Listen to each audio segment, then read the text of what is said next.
नमस्कार। आप उत्तर प्रदेश में अगर जाकर देखेंगे, जगह जगह होर्डिंग बैनर्स दुनिया भर के, और उतने ही आपको दिल्ली में लगे मिले। चुनाव उत्तर प्रदेश में हो रहा है और इनकी होर्डिंग और बैनर दिल्ली में भी बहुत बड़ी संख्या में लगे हैं। क्यों, किस लिए? चुनाव वहां है। पहली बात तो मैं इसके खिलाफ हूं, होर्डिंग बैनर लगने ही नहीं चाहिए, लगने ही नहीं चाहिए। जनता, अगर सरकार ने काम किया है तो जनता कभी नहीं भूलेगी उस बात को, और वो इनको इसका फायदा देंगे, जरूर देंगे। मगर इन्होंने काम किया नहीं है, केवल जनता को उल्लू बनाया है। इसलिए अब ये नाटक करके होर्डिंग और जो बैनर हैं ये लगा लगा करके देश को, ये जनता को उल्लू बना रहे हैं कि देखिए हमने इतने काम किए हैं। क्या वो बैनर और होर्डिंग में जो लगे हुए हैं उसको देख के जनता यकीन करेगी, या उनके साथ जो बीता है उसको यकीन करेगी? कितनी शर्म की बात है।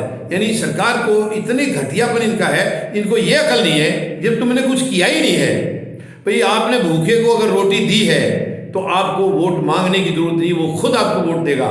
और आप बोर्ड पे लिख रहे हैं, बैनर पर होर्डिंग पे लिख रहे हैं हमने भूखे को रोटी दी, और आप सोचते हैं जनता आपको वोट दे देगी। किसको दी रोटी? आपने रोटी छीनी है, दी नहीं है, छीनी है, तो आपको वोट कौन देगा? और ये घटिया राजनीति है। मैं माननीय सर्वोच्च न्यायालय से भी हम अपील करेंगे, ये होर्डिंग बैनर के ऊपर बैन लगना चाहिए। केवल जो इनका प्रचार अपने मीडिया के थ्रू करते हैं, सोशल मीडिया के थ्रू करते हैं, वो जनता को बताइए और जनता उसके ऊपर आपको आकलन करेगी, आपने कुछ किया है या नहीं किया है। आप सरकार में थे तो क्या एक्शन लिए हैं, आप सरकार में नहीं है, आना चाह रहे हैं तो आप क्या करना चाह रहे हैं, आप अपने विचार उसके थ्रू बताइए।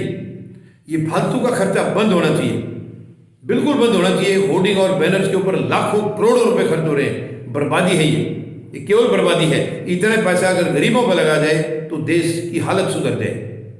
अच्छा, अब उनके ऊपर क्या लिखा? पहले इन्होंने लिखा था सोच ईमानदार, काम दमदार। अगर इनकी सोच ईमानदार है तो मेरे ख्याल से बेईमान सोच किसी की और हो ही नहीं सकती है। यानी सबसे घटिया 74 साल में इससे ज्यादा घटिया सरकार देश में कभी नहीं रही है। वो लिखती है सोच ईमानदार, काम दमदार। ये काम दमदार है इनके, यस काम दमदार हैं, सभी वर्गों को दर्द दे रहे हैं, दुख दे रहे हैं, काम दमदार है इनके। इनका काम खुद बता रहा है कि वो कितना दमदार है। और अब हाल में इन्होंने फिर लिखा है, अखबारों में भी लंबी लंबी पूरे फुल पेज की ऐड आती है। मुझे नहीं समझ में आ रहा कि इनको ये क्यों देनी पड़ रही है। अगर इन्होंने काम किया है तो काम के दम पर ही वोट मिलेगी इनको, और काम किया ही नहीं है तो अखबार क्या करेंगे? वो चला गया वो समय जो अखबारों को पढ़ के टेलीविजन पर मूर्ख बन करके जनता आपको वोट देती थी। नहीं, अब नहीं होगा। अब जनता समझ चुकी है कि आप केवल बेवकूफ़ बना रहे हैं। और ये जो साफ जाहिर हो जाता है, जो ज़्यादा से ज़्यादा पैसा विज्ञापन पर खर्च करते हैं वो सरकार कभी भी ग्राउंड पर काम नहीं करेगी, कभी नहीं करेगी। वो केवल पैसे की बर्बादी करके अपने आप को चमकाने में लगी है। तो ऐसी सरकारों से, ऐसी पार्टियों से जनता को चौकन्ना रहना होगा। अब देखिए, इन्होंने लिखा है हटी दुर्दशा की छाया, बदली हर स्कूल की काया। ये लिखा है इन्होंने। मैं कहता हूं बढ़ी दुर्दशा की छाया, तुमने देश को उल्लू बनाया। यह है इनकी लाइन का जवाब।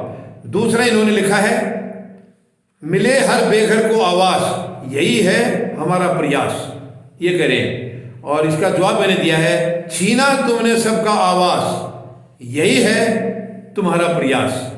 कि तुमने जो जनता के पास था उसको छीना है, तुमने दिया नहीं है किसी को, छीना है, हर चीज को छीना है। नौकरियां 2-2 करोड़ नौकरियां एक साल में देने का वायदा किया था इन्होंने 2013 में।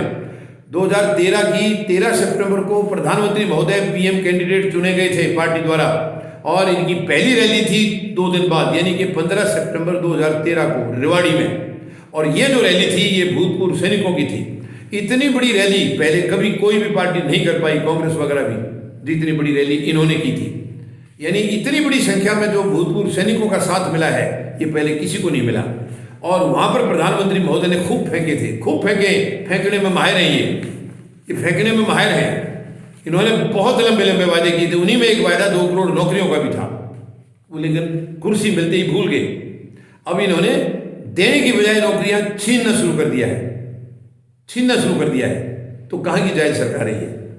लेकिन जनता को बेवकूफ बना रहे हैं। अब जनता को सोचना होगा, तोलना होगा जनता को इनको कि ये क्या कर रहे हैं। इनकी जो कारनामे हैं अभी 7.5 साल के, ये ध्यान में रख करके, और वर्तमान में उत्तर प्रदेश की सरकार 5 साल में कुछ भी नहीं किया उन्होंने। केवल जो प्रधानमंत्री महोदय यहाँ देश में कर रहे हैं वही उन्होंने उत्तर प्रदेश में किया है। केवल भ्रष्टाचार फैलाया है, धांधलेबाजी की है। बहन बेटी हमारी देखिए क्या हालत हो रही है वहाँ पर, और इनका नारा है बेटी बचाओ। शर्म आनी चाहिए।